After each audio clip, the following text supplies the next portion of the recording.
All right, we are joined, very excited to be joined by Kelsey Grammer here on Lights Camera Barstool. Thanks for joining us. How are you doing?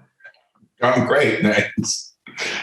We got a lot to talk about. Let's start off with The Space Between, though. I'll give a little synopsis for those who don't know. Coming out June 15th, VOD. Young mailroom worker develops an unlikely friendship with a washed-up rock star after traveling to his home to force him out of his contract.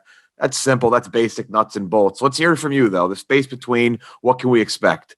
Space Between is people will see a side of me they've never seen, which is it's quite a bit of it, and that's I gained about 20 pounds for the role, so it's even more than they might have expected. But it's a great story about a man who's been in a lot of pain for a long time, who's still trying, who's still fighting the good fight. Say he's a nut, he's a wild man, he's bigger than life, but he's got a great heart, and he has a chance to sort of rediscover that and reconnect with his daughter, and it's a beautiful, and reconnect with his talent too. It's a great thing. It's an homage to an old buddy of mine named Ray Kennedy. My performance. Also scored by Rivers Cuomo, I know as well, which that's a pretty good little footnote there. Yeah, he wrote some great songs, and honestly, he did stylistically. He tried to write songs that might have been on albums in the early '70s, and I think he captured it really well. And I got to sing, and I played piano, and it's a lot of fun. We've seen you with makeup, and obviously, and we got to talk X-Men later, but have you ever, what has been the most weight you've ever put on or taken off for any role you've done? Oh, well, that was it. I mean, and all I really did was I just thought, he should have a few extra pounds. So I spent 2 months just eating whatever I wanted to. And kind of that's the best. And then, of course, when I realized I picked up 30 pounds, I thought, oh, crap. So, I had to come home and get it off. So I've done it. It's fine. I'm back down. It's a good thing. Before that, it was just when I was, drinking too much and I gained 40 pounds. Holy shit. I couldn't see the scale one time I stepped on it. I was 38 years old, I think. I said, oh, that's not good. So, I'm always able to kind of take it off. So it's fine. So like you were saying before, you play an aged rock star or a washed up rock star, and you really grew up in the golden age, I feel like, for rock. So who was your favorite rock star? Maybe someone that you channeled for a role like this? Well, a little bit of Robert Plant. I look a little, we sort of styled some of the look after what Robert looks like these days. And I don't know him really well, but I know him enough to say, hey, and I sent him a picture, and he sent back, an email saying, oh, that's great, man. I hear my old band's looking for a singer. So,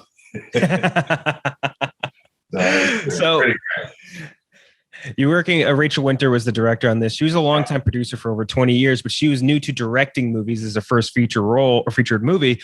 What's it like working with, let's say, quote unquote rookie, again, over 20 years of experience, but someone that's new to directing? Yeah, well, she knew what she was doing.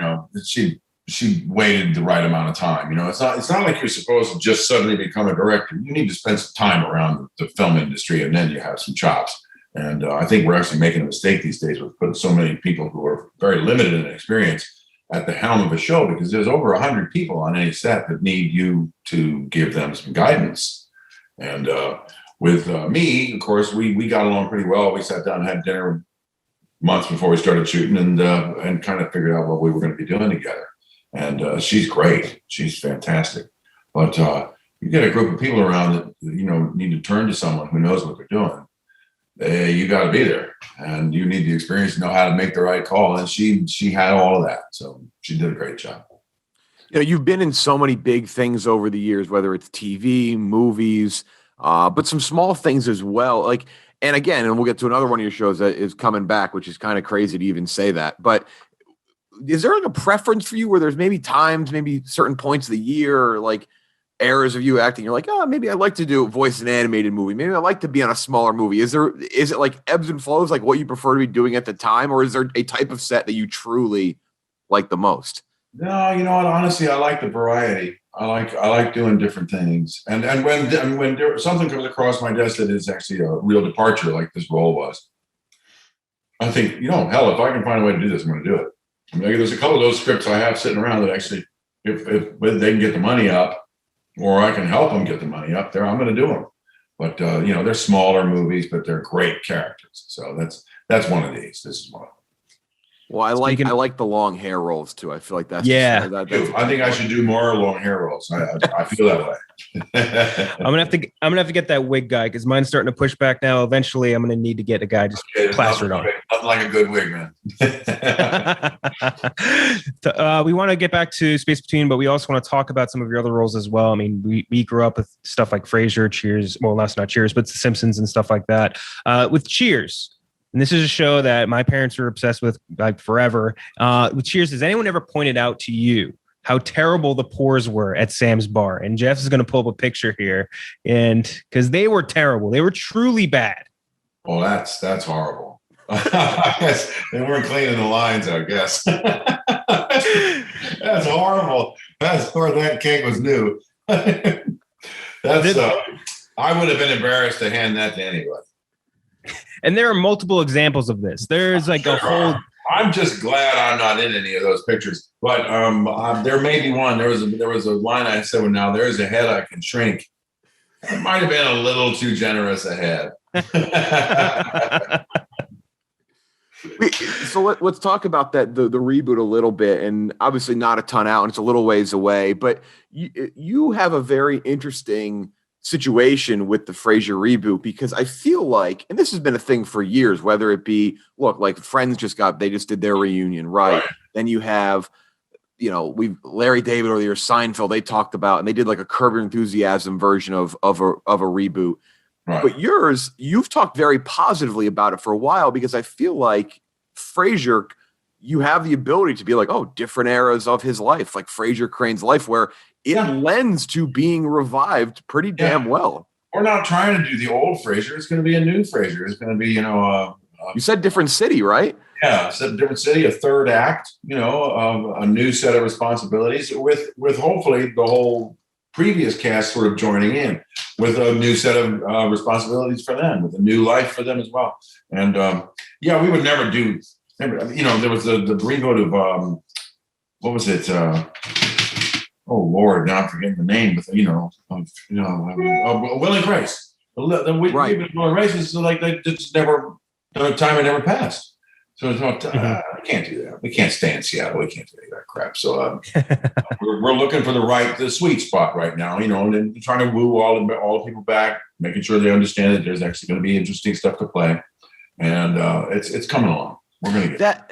That has to be again though, like, was there ever a point though where maybe that I mean, I have to assume that has passed across your desk many, many times, not just in the last 3 or 4 years. Was there ever a point where you're like, no, maybe not? Because again, you talk about it in a way that almost nobody does with these types of shows, because they're like, nope, that's the past. Right, yeah. Actually, nothing really happened until the Roseanne show rebooted.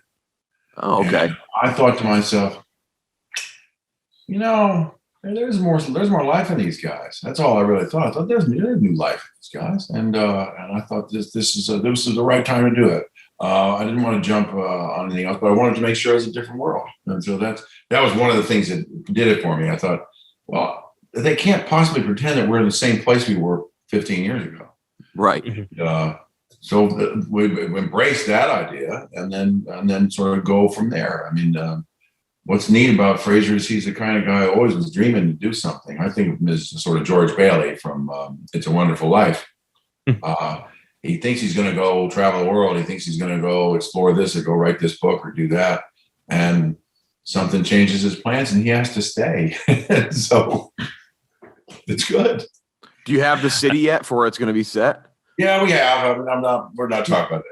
Yeah. I was gonna assume no, or so I just didn't know if you're still you're like a college, like a high schooler trying to pick your college. Like I got 3. Yeah, we found him. He's gonna be a podcaster in New York City, just like us. I hope that's gonna be the Urbic Frasier. There you go. Living for Barstool. Well, one thing that I hope you guys can bring back, I don't think it's possible, is the Frasier theme song. And one thing that I think we always think about when we think about that song is do you like tossed salad and scrambled eggs? What is that combination about? Well, I've never had tossed salad and scrambled eggs, but I think it was always about, that song was based on a little bit based on the Joni Collins song about the Joni Mitchell song. Sorry, when my analyst told me that I was right out of my head, the way he described it, and he said I'd be better off dead than alive. And so I thought, yeah, okay, this is good. And then we did that was the word structure we came up with, this tossed salads and scrambled eggs, and it's just about trying to figure people out, you know. Mm-hmm. Yeah, I've seen that a little bit in there. I've seen it. It's like it's mixed up, sort of like Frasier's Patience. That's kind of been the. That's it. Mm-hmm. You got it. What a beautiful way to put it. What a beautiful way. Another role of yours, Sideshow Bob, that one obviously a very iconic voice character or just voice role. Do you ever get recognized by your voice when you're calling customer service or you're just out in public? Maybe they don't necessarily see your face. And like, that's sometimes people will know by the voice. Yeah. Yeah. Often what will happen is somebody thinks, I thought that was you, and then I heard you speak. You know, okay. Mm-hmm. I get it. Yeah, it's pretty unique. So that's a good thing. It's a very good thing. Yeah. So I'm in right now. I'm in a hotel. I'm in Atlanta. I'm in a Marriott in Atlantic City. Oh, I was just there. A glamorous place. But you did a movie in the last year or so that we love to talk about that had a gambling aspect to it. And you know exactly what I'm about to bring up. Money playing. Yeah. You know, it's very funny you should mention this. I was just in Atlantic City at the beer shop. I was, selling my beer. And half the guys that came up, and I guess this is from your crowd, were saying, hey, money playing, it's just so money playing. And I said, oh, God, help me. So I'm That's flattered amazing. and aghast all at the same time. Can we get a little backstory? Because I mean, the more you read about that movie and like the Lawrence brothers and everything, it is fascinating, and it is of the things that we've reviewed. Mm-hmm. It is one of those movies that consistently, like you just said, our fans go back to. They go back to you delivering lines saying "money plane." Like it is just so fascinating. Can you give a little backstory from your side of things? That movie. I can. What happened was somebody just called my manager and said, if you can come in and shoot for a day, we'll pay him this much money. And this is the part. So I read it and I said, well, okay, it's different than something I've done before. What the hell? I'll do it. And he made the money even better. And I said, yeah, no problem. So I went and spent a day just doing some of the silliest shit I've ever done. And the one thing I thought of that I really had fun with was when I pleaded with my henchmen not to abandon me if the bad guys were coming in, and walked off and grabbed a gun and then shot him. So it's as bad a movie as I've ever made, but I'm still proud of it. But there's got to be a little charm in that, because you've had a career where you've been in things that are just so highly regarded, and there's got to be a little, because look, it's early, it's been a year or so. This just it reeks of cult classic. You can just tell. Okay. Then I'm proud to be a part of it. I mean, there's some pretty good talent in it, and the guy that played the lead, the wrestler guy who was on Vikings. I mean, I hit it off like gangbusters. He's a terrific guy, and so it was a pleasant day. And what's funny, it was produced by my girlfriend's old boyfriend. And she posted a picture on Instagram, I guess. No, I don't do Instagram really, but apparently my daughter Greer spends most of her life monitoring anything that comes on it. I got a phone call about 20 minutes after the picture's posted of us together on the set of Money Plane, and she's in a full-blown sort of state because I've worked with her old boyfriend. I'm sorry. It was just a job. And she's fine with it now, but she was pretty upset for a while. Did you have any input on the character name? No. No. I did. I hoped you did. I hoped you made it. I don't even remember what the name was. What was his name? Oh, how'd you not remember? It's the coolest name of all time. It's so cool. Okay. Darius Emmanuel Grouch III. That's right. It was Grouch. That's very funny. AKA the Rumble. Yeah. The Rumble. Yeah, no, I thought that too. I said, this is real. Yeah, it's true. I love that character. Well, I'm over the moon about this. I mean, just in the middle of my career where I think, gosh, will I ever do anything that's memorable? Sure enough, here we are. It's there should I'm in the background when the Frasier reboot happens. There you just need a little, because you've been in comic book movies. And we'll talk about that briefly in a second, but you should have a little Easter egg. There should be a Money playing DVD in the background somewhere. I know what I'm going to do. I'll have it playing in the background on something. Yes, it's like he's been in bed for a week or something. He's streaming some bad movies. He'll get out of bed. It'll be on in the background for him. Yes. I'll make it happen. Again, I'm no expert, but this is a movie in 10 years we'll revisit, and this is like, I don't know, I'm not going to say The Room, like Tommy Wiseau, The Room is like a whole different thing, but maybe so. I did win a Razzie once. I might win too.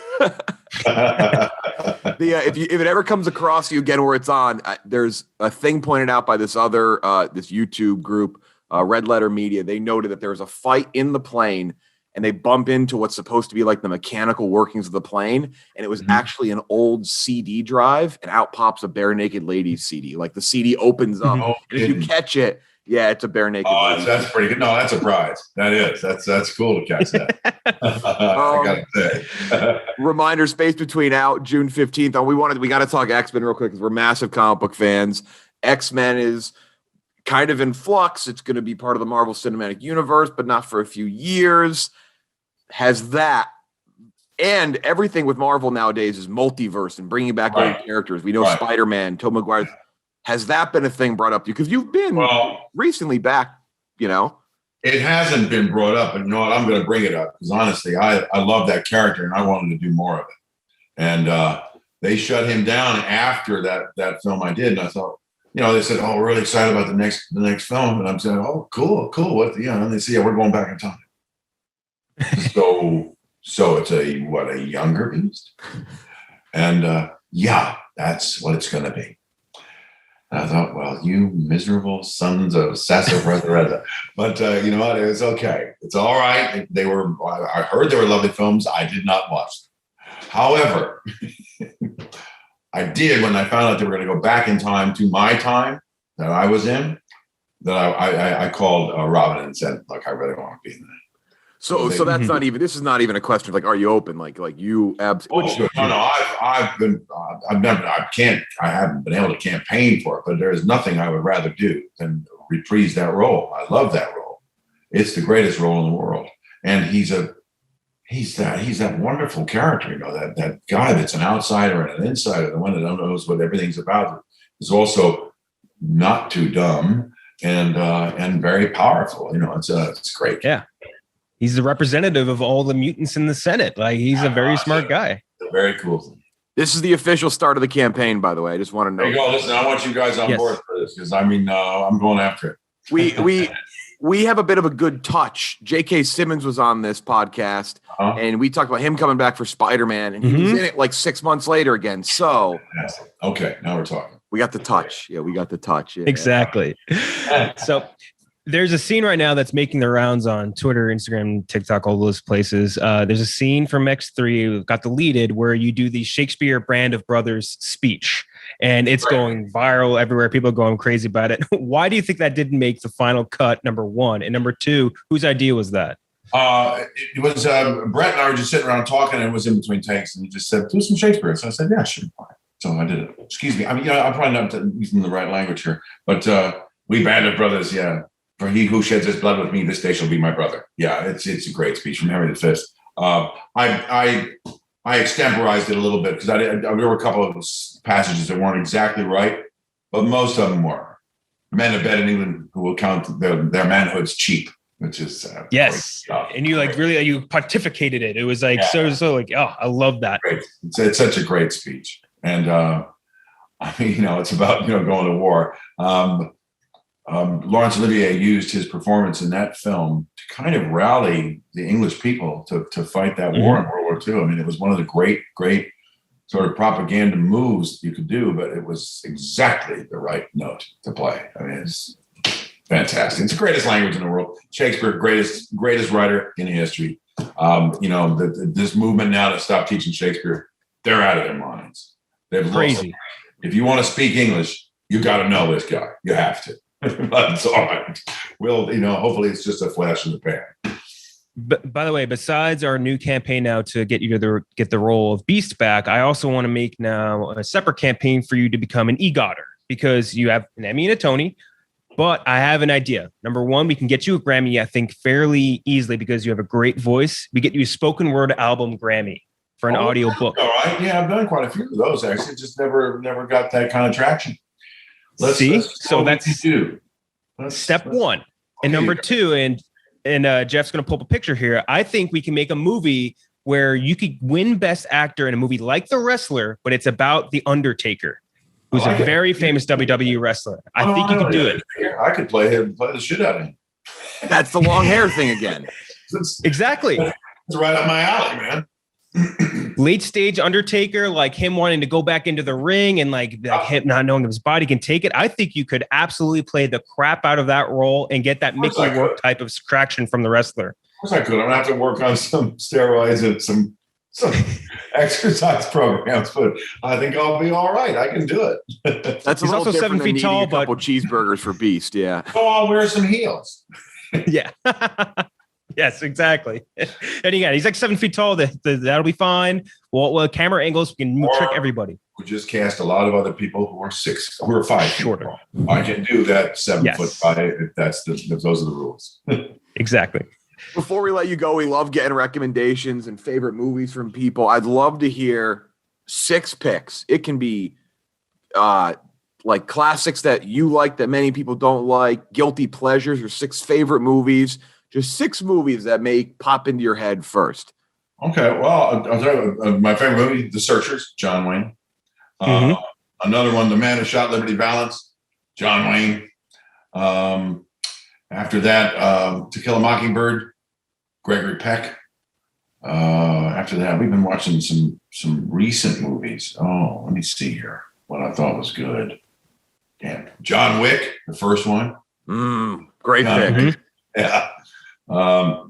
Let's think now. Something else.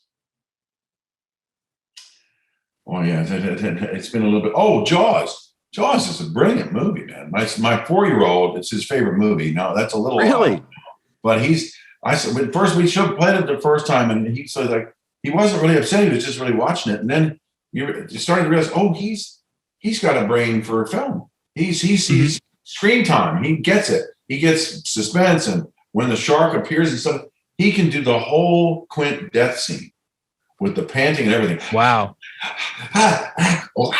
It's amazing. It's just fantastic to watch. It's got to be nice when your kids like at a young age, like classics that you it's great. It's great. You know what? We watched 101 Dalmatians the other night too with my daughter, and she's 8.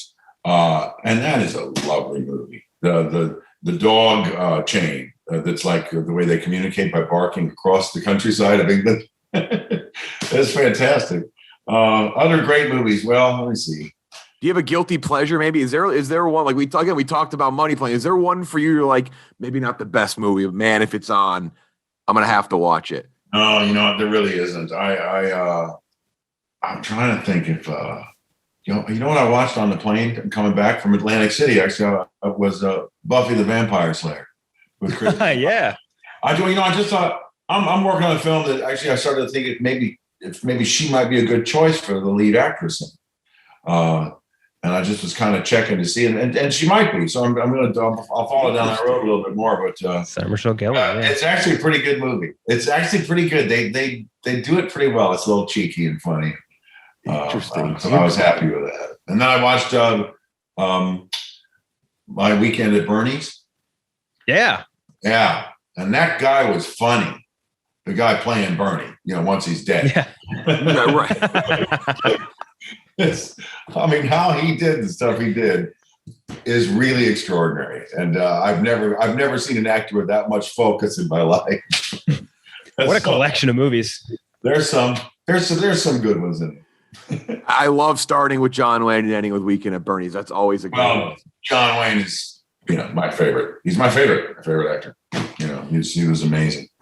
But if you were listening to this, the space between June 15th on VOD the campaign starts today. Bring back, which I'm going to be honest, I don't think we really need to convince people that's a favorite character. But yes, the space between June 15th on VOD, just we will be looking for money playing in the background of Frasier.